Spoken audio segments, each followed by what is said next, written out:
Okay, so in this video, I'm going to show you how to draw a pretty simple roof and essentially how roofs work. I'm going to be using the two screens just so because that helps me. I'm going to open up my level 3 as well because if you look here, I've got 2 floors. I'm going to open up level 3 because I want my roof to be on level 3, right? I want it to be right here.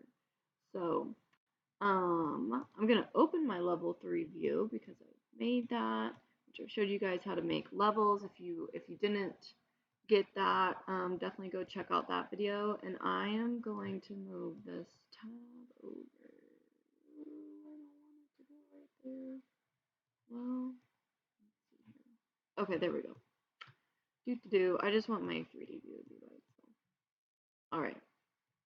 Cool beans. All right. So on level 3, if you okay, and I just want to say also, if you put the roof on the wrong level, that's a super easy fix. So if you haven't made this level yet, but you want to make your roof or whatever the circumstances, just you can still do it. It may just come in the middle of your house, but that's a very simple fix. We just assign it to a different level. But anyway, so to make the roof in your plan view over here, in the architecture tab, we're going to select roof. We're going to make the roof by footprint.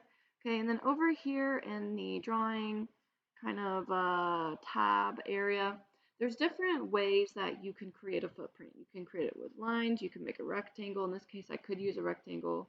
If for some reason you wanted to do an inscribed polygon, you have that option.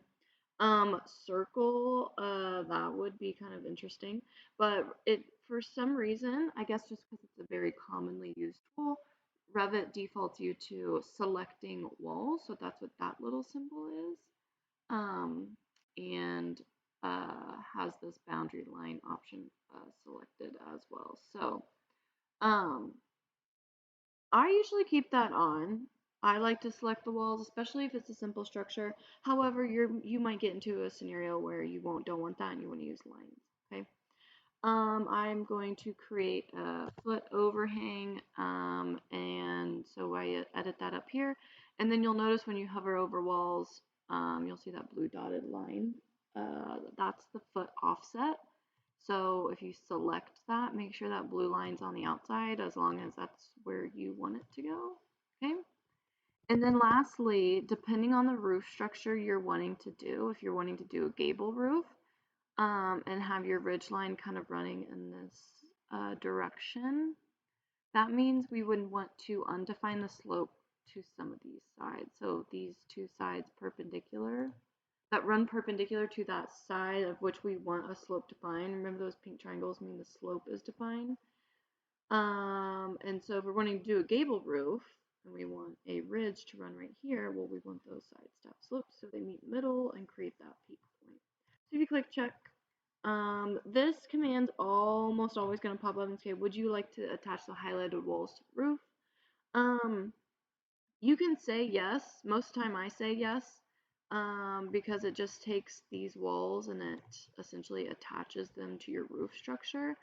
But you can also, so see this gap here, you can also select certain walls and you can attach them using this tool to your roof structure, and it'll just project them up until it meets that other wall, which is a really handy tool.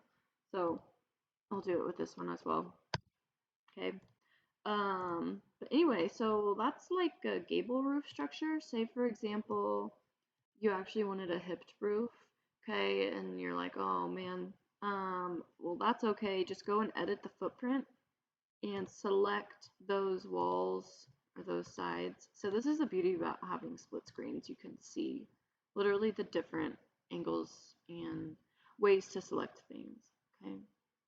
And then hit green check, and then now you've got that hipped roof structure that you actually wanted. Say for example, you want hipped on one side and gabled on the other. We could just undefine the slope to one of these, hit check mark, and now we've kind of got that unique structure there. Okay. I don't know what you guys want to do, but there's options. Just remember there's always options. And this little blue grip here will help you adjust the steepness of that roof slope. So say you're doing kind of maybe like a prairie style and you want it to be really gradual. Okay. You can either click and drag that thing, or over here you can like literally type in, well, I thought so. Maybe since we changed it to a hip, we can't. But anyway, there's different ways to adjust that slope if you want something specific. Or you can just click those blue grippy things. So there you go.